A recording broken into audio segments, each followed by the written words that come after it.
La persecución contra los testigos de Jehová fue una política oficial y declarada del terrorismo de Estado. En 1976, Jorge Rafael Videla, el primer presidente designado por las juntas militares, sancionó un decreto por el cual se prohibían en todo el país las actividades de este grupo evangélico. La Iglesia Católica brindó su apoyo a la medida con fundamentos pretendidamente teológicos. El decreto 1867 comenzó a regir 5 meses después del golpe e ilegalizó a los testigos de Jehová. Según decía la norma, la secta en cuestión sostiene principios contrarios al carácter nacional y a las instituciones básicas del Estado. También se los acusaba de violar las leyes y atentar contra el orden público, la seguridad nacional, la moral y las buenas costumbres. Ese decreto tiene consideraciones que son típicas de la división de la sociedad en amigos y enemigos, de considerar que hay determinadas concepciones religiosas o espirituales que atentan contra la identidad nacional.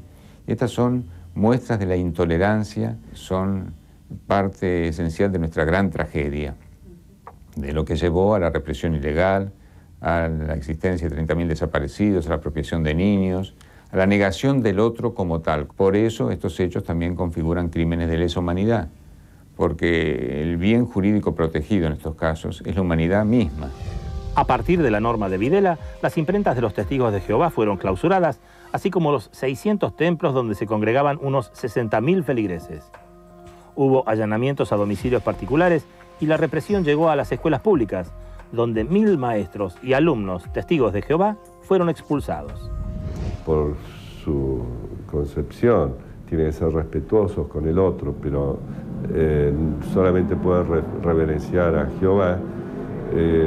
No hacen las formaciones de la bandera, no se ponen de pie frente a cuando uno canta el himno, etcétera, etcétera. Tienen estas particularidades. En algunos lugares han tenido problemas los docentes y los alumnos por seguir esta concepción.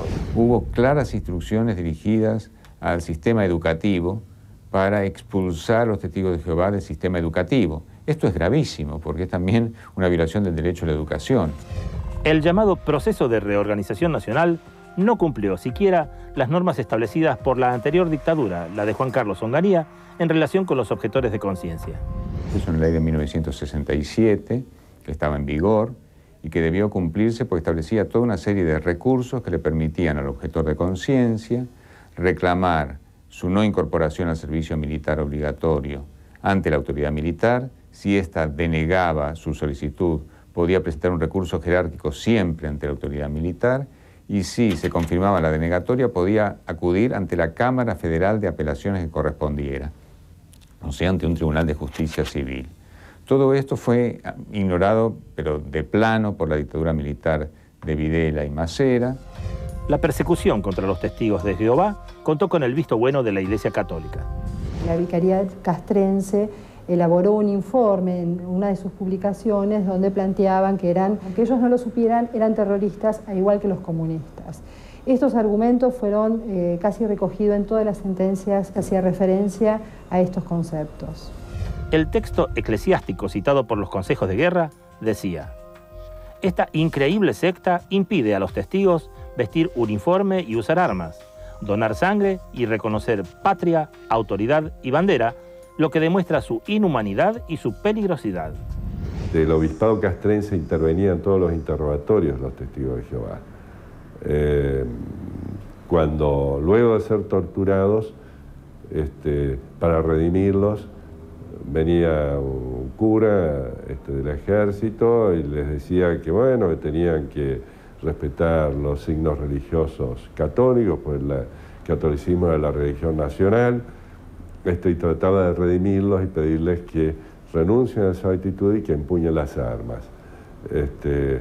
Y como no lo hacían, luego de que se retiraba el cura, nuevamente seguía la tortura. Había instrucciones confidenciales sobre el procedimiento que debía seguirse con los testigos de Jehová. A través de la escritura de 500 relatos, 500 entrevistas personales, con documentación, uniendo datos y coincidencias, descubrimos que a los testigos de Jehová se les da un tratamiento muy particular.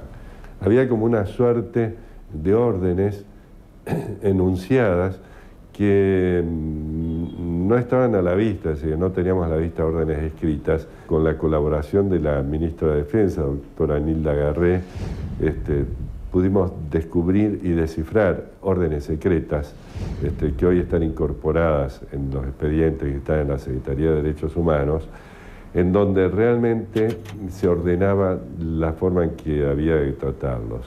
Estas órdenes decían, por ejemplo, de que apenas detectaba un testigo de Jehová en el servicio de conscripción había que separarlo, aislarlo y someterlo a interrogatorios.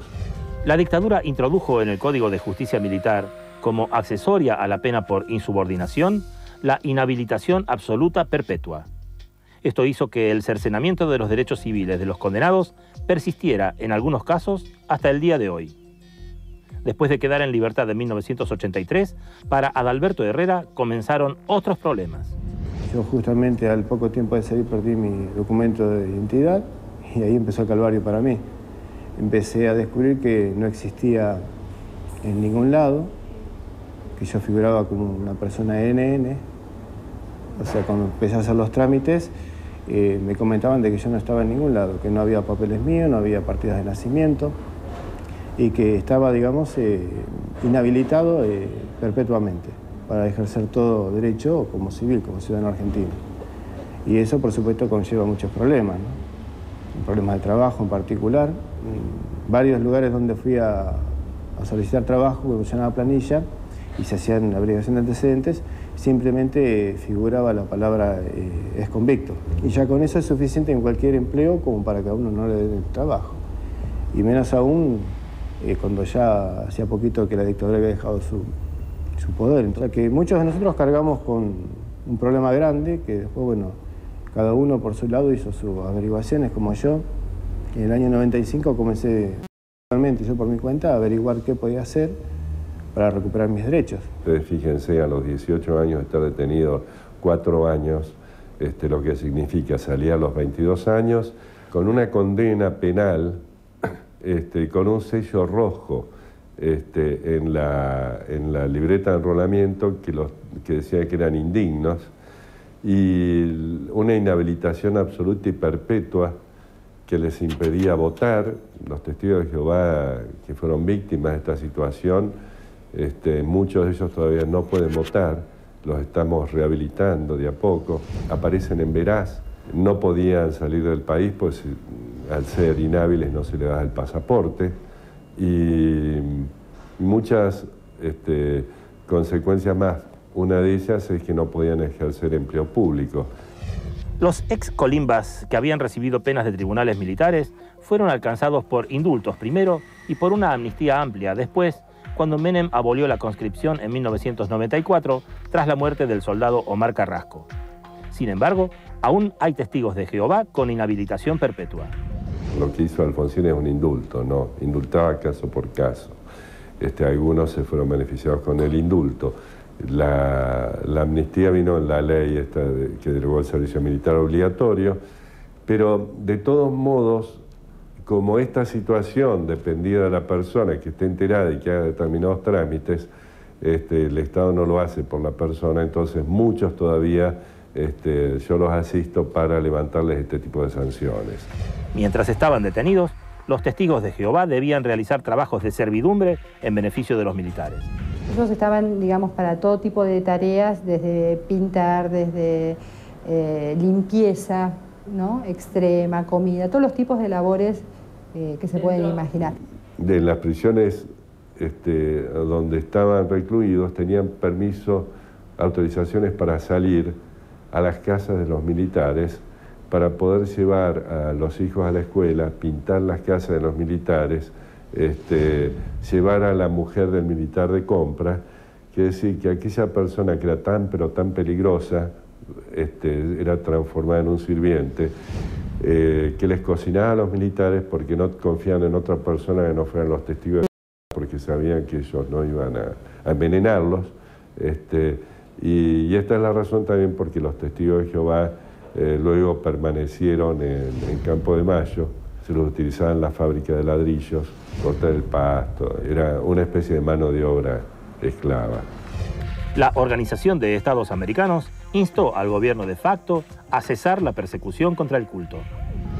En 1978, la Comisión Interamericana de Derechos Humanos de la OEA le había recomendado al gobierno argentino de la época, la dictadura militar, que anulara un decreto que ilegalizaba a los testigos de Jehová y consideró que la Argentina había violado derechos fundamentales a la vida, al debido proceso y la libertad de conciencia y religión al ilegalizar a esta iglesia. En el próximo bloque, casi un cuarto de siglo después, los testigos de Jehová reciben una reparación histórica.